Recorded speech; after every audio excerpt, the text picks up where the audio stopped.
sought information for a living. That is to say that ever since he returned from Korea, after having served with the armed forces, he had been working as a private investigator in Montreal.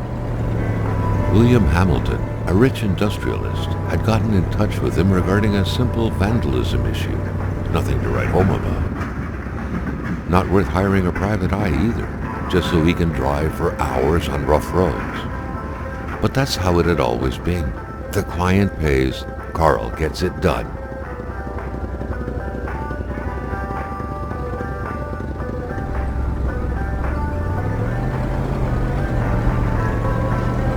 They had set up to meet at the general store, his client's business. Well, actually, the entire village had William Hamilton's name written all over it.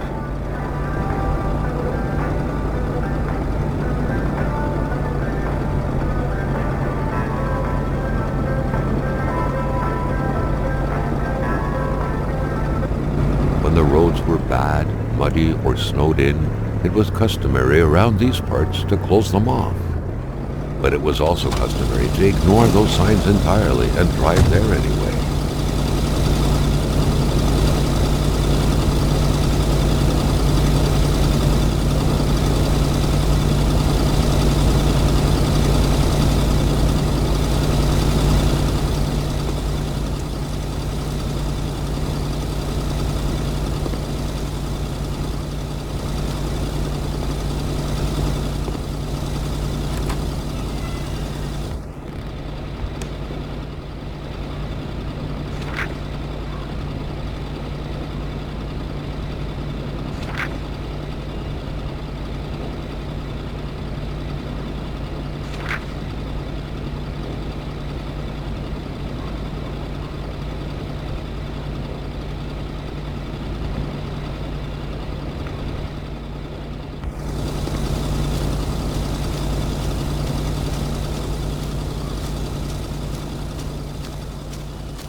Emperor Duplessis, in spite of his conservative agenda, did a good job in colonizing the rural north, which helped to re-establish the region as an integral part of the province of Quebec. The blue fleur-de-lis could be seen fluttering in the wind here and there, taunting the red Canadian flags on the other side of the province's boundaries. Hamilton never mentioned a road-blocking barrier. Why was it needed here in the back of Beyond? That would, however, be a mystery for another day. Carl had waited long enough for someone to come and raise it. Still not a soul in sight. There was no point in waiting any longer. Carl had to figure this one out by himself.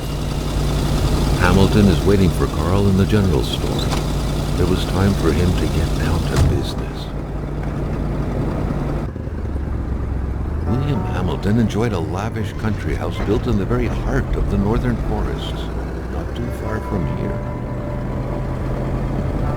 The local populace was divided when it came to the affluent man. Some saw a wealthy philanthropist dedicated to improving the region's economy. Others an aging Englishman who would do anything to further his fortunes. And those ones hated him enough to go on about scheming against him. Hamilton had recently acquired a few local businesses, but the last straw was the reopening of a mine, which gave rise to a wave of protests and threats from the Cree people. Given these circumstances, Carl reckoned that a good number of people must be feeling compelled to oppose Hamilton in one way or another. So far, only the industrialist's house had been a target, but soon enough, Carl thought, the target would become the man himself.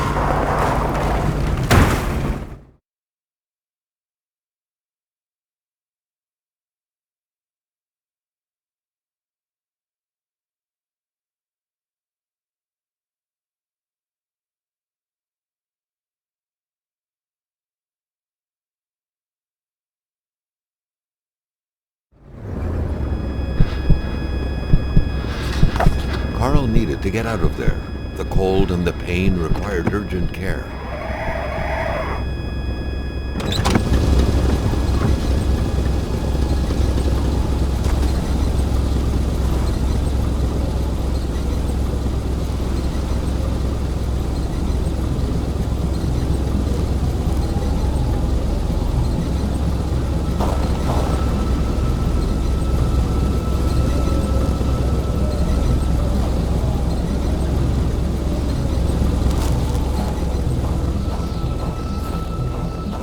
The driver had taken off. It was still best to check it out and leave nothing to chance. Carl needed help.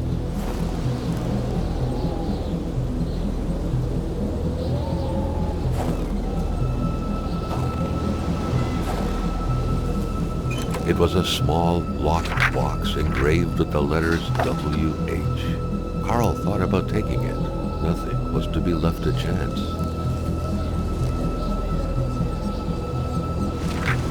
Such heart-wrenching Nordic poetry that was. But Carl didn't care much about flowery language.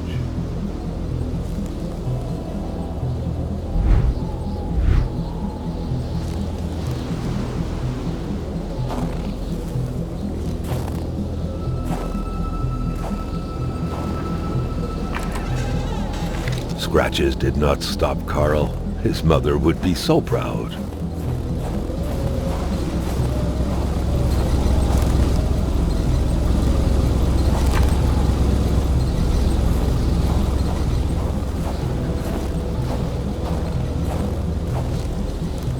It was so cold.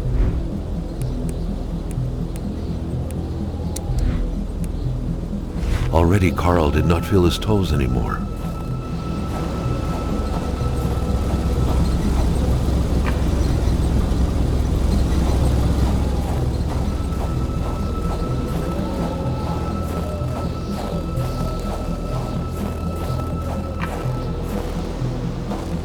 This deep in the country, his last hope was to find an abandoned garage or a farm by the road.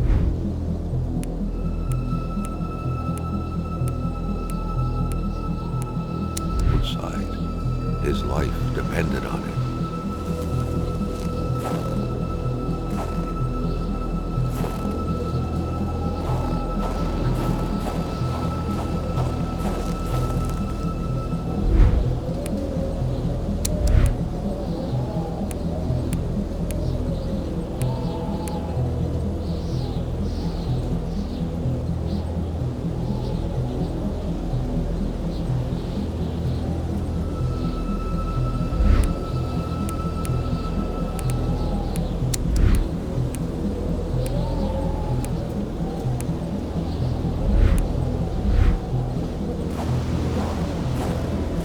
The cold was burning Carl. He would not hold up much longer. He had to warm himself.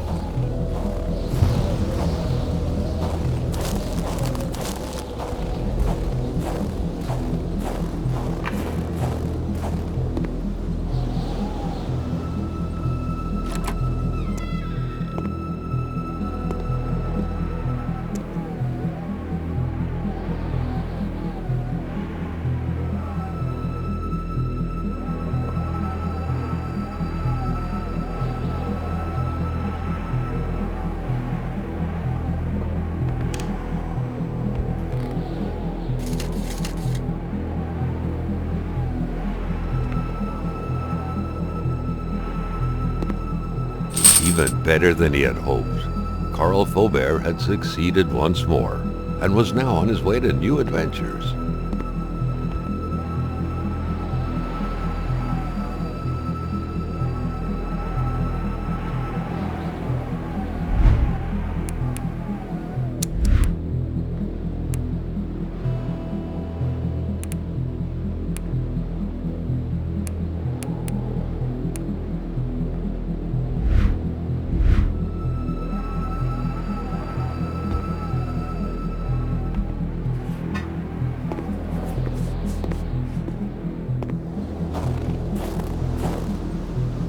A fire is as good as the materials used to create it.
Spread out on a few acres of untouched forest, bellowing caribou, everlasting snow, and undefiled lakes, the Manistan region was no tourist hub. It was said to have been populated for millennia by Cree people, and ever since the industrial era, by the metal mining industry.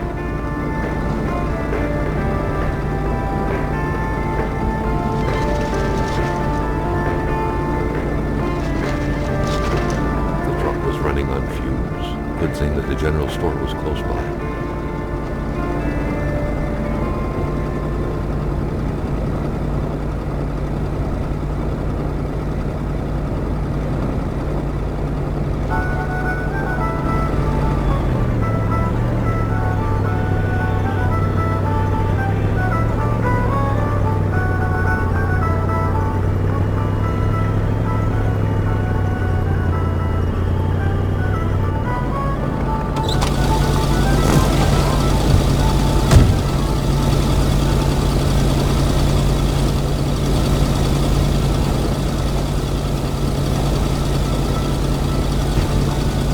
Something fell to the bottom of the box.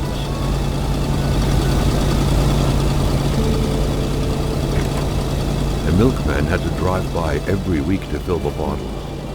The fresh milk indicated a recent visit. Carl had no trouble recognizing his employer. He had been killed. There was no need to be a detective to figure that out. But only a detective could have noticed that the killer had to have been very close, that the fatal blow had been given before the victim even realized.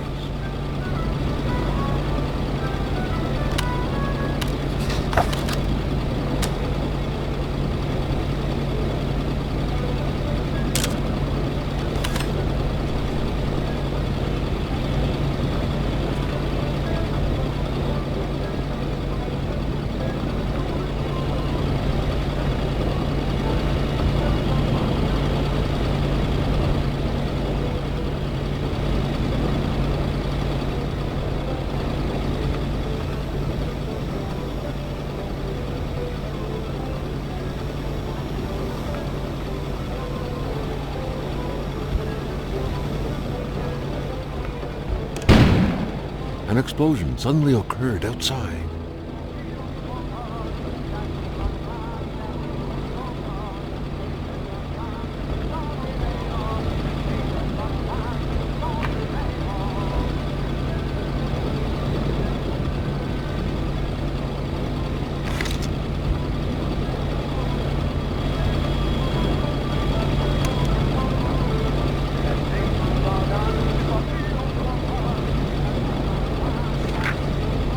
Carl knew that Gilles Lachance was in charge of the general store. That made him one of Hamilton's employees. A very angry employee, as Carl could plainly see.